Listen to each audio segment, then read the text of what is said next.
Welcome back to Outdoors with Larry Ray on 790 The Bet. Brought to you proudly by the Tennessee Wildlife Resources Agency and Wally Hatchett's Comfort Food and Drinks at 6439 Summer Avenue. Hey, good Saturday morning. Welcome back to Outdoors with Larry Ray. And let's have a little background music here. There he is. There he is.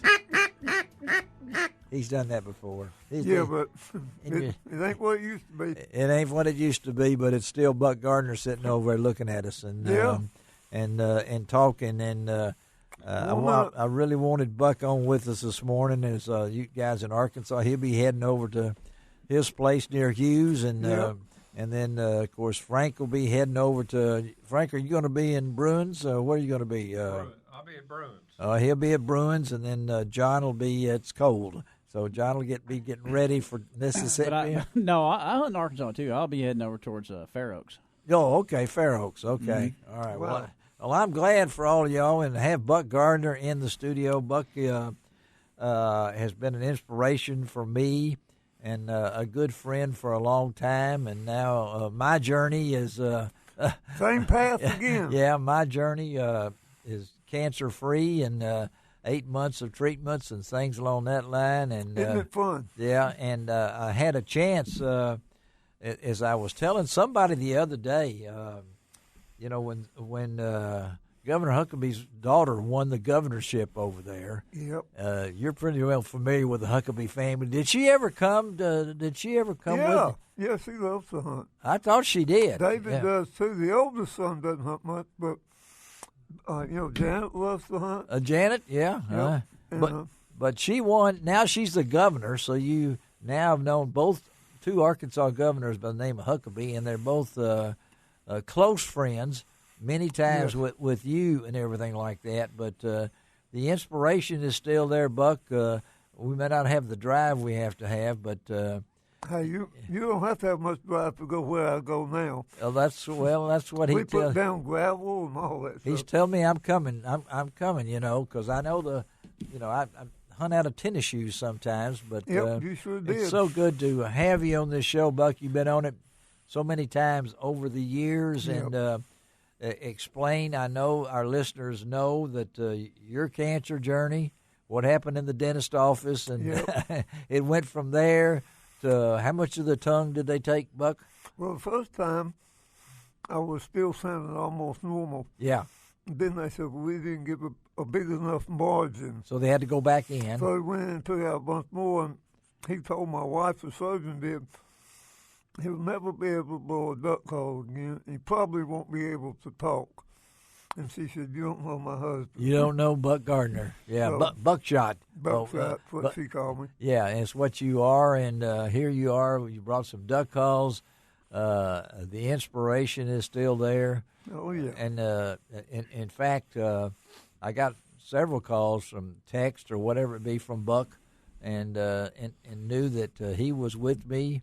Praying for you every day. As I went through that 8 months of my life, and he's been involved not only with his, but his precious wife, Marlene, and that's where I first saw the governor at Marlene's funeral. And I said, who is that? That guy looks familiar, getting ready to go up there and speak.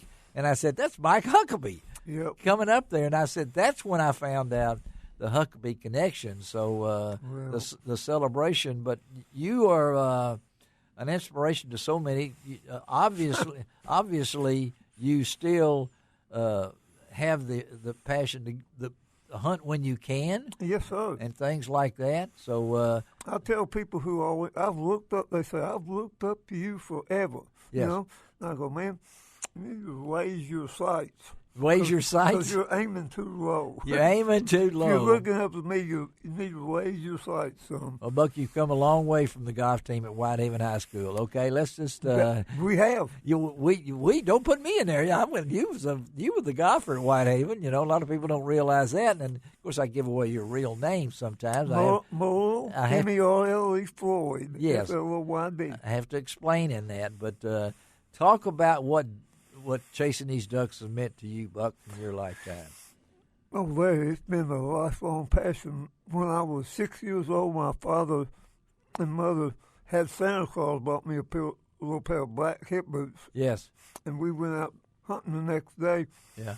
And I went out and grabbed a little duck that my dad shot. And we two grabbed the other one, stepped in a stump hole. Oh, stepped in a stump hole. That was my baptism in the duck hunt. I went clean out of sight. But I didn't let that duck go. And my mother, God bless her soul, had figured something like it. There was a paper bag in the truck with another pair of blue jeans, another shirt, and T-shirt, and underwear, and socks. So you could change, yeah. So we changed, and I've been going ever since. And ever since. And I just, I love the people, but I mean, now at my age and all, I'm the old guy on the hunt, but, for the last 30 years, I've enjoyed telling people, when sun comes up out here this morning through the trees or wherever, yes, it's going to be real hard for anybody to deny that God didn't create all this. This wasn't happened. That's right. Yeah, by a cosmic explosion. No, and for you just being here and to be able to really understand you, you can. And with how much of your tongue do you have, Buck? I have a little less than a third. A little less than a third of the tongue. Yep. And they said you wouldn't blow the duck call. You've got. I'm getting a little better, but I had a friend ask me the other day, who lives out in Idaho, said, "How would you do in a duck calling contest today?" I said, "I wouldn't even be able to make it through, the first round. I probably couldn't even finish. I know I could, but the ducks don't really care. They don't. No, they don't. I tell people now what my dad always told me. Said, you want to be a real good duck caller, find out where the ducks are going, and just be there waiting on them when they get there." Yeah. You writing that down, Frank? I just wanted to make sure, so. That's the key. And right now, if like y'all was talking about, if you got water, there's a pretty good chance you're going to have some ducks. Yeah. So. You got water? We got water down at my place, Mississippi, and we got maybe 15 to 50 ducks that seem to be coming in there a little bit more all the time. I've got a pump when I get back today. Right, yeah. I'm going to pump more, and I've got me a 35-gallon drum of gasoline we just put on there. Uh-huh. I say I'm going to pump more, just make sure it's still running because we hooked it up straight to the carburetor. So yes, yeah. Hopefully we'll. But we've got maybe 3 acres of water that spreads out into a cornfield that we planted. Oh, yeah. The scene right now, I can see that right now. And does the night before duck season open still hold cherished memories to you? Yeah, I mean, I remember being young and being crazy, but mostly I remember being, with my kids. Yes, yeah. And having them go up and taking them and their friends hunting. That's right, yeah. And now I've got 2 grandsons that, yeah. they're not going to hunt with me today because it's not my place. Yeah. But after today, they'll be going with me. They'll be going with you. You betcha. Yeah. And you know what? The little one is a 12-year-old and a 10-year-old. Uh-huh. And 2 or 3 weeks ago, we went down to shoot, and the little one just couldn't hit nothing. Oh. I kept saying, just keep shooting and just look at the target.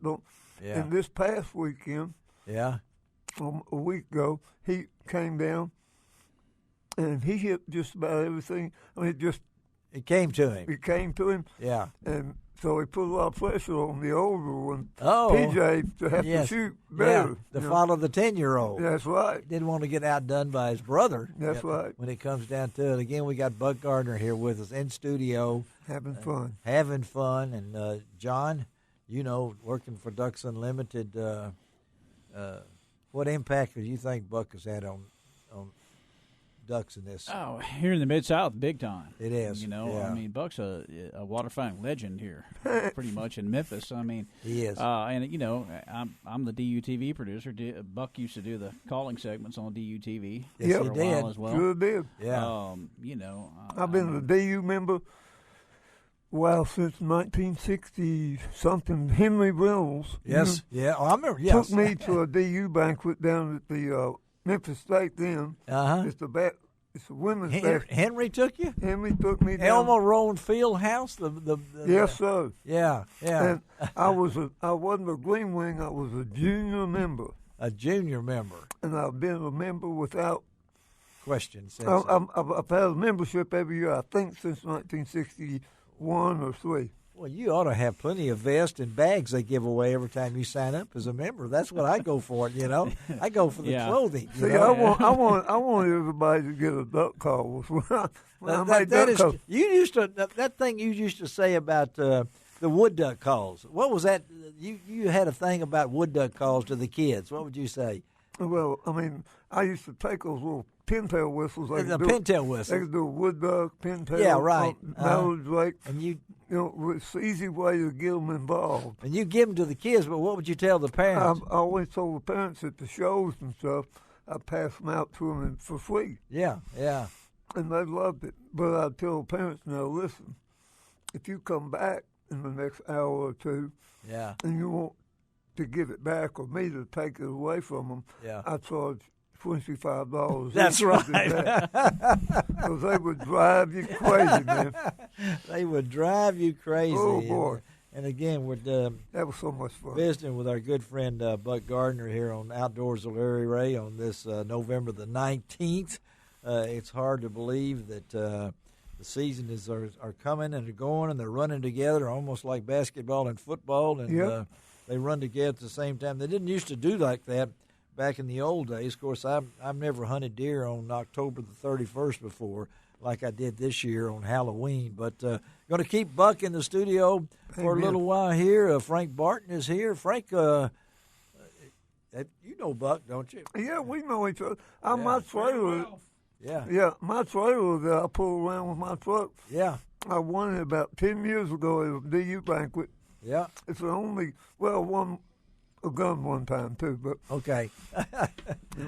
All right, we got great trailer. All right, well, Frank knows all about all that. All right, let's take a break. Come right back, and we're going to try to hook up with Jamie Fedderson. He is the TWRA Waterfowl Coordinator on Outdoors with Larry Ray. Buck Gardner in the studio, John Gordon, Frank Barton, Shelby McCall, and the man who no longer has been diagnosed with shingles, Larry Ray. We'll be right back.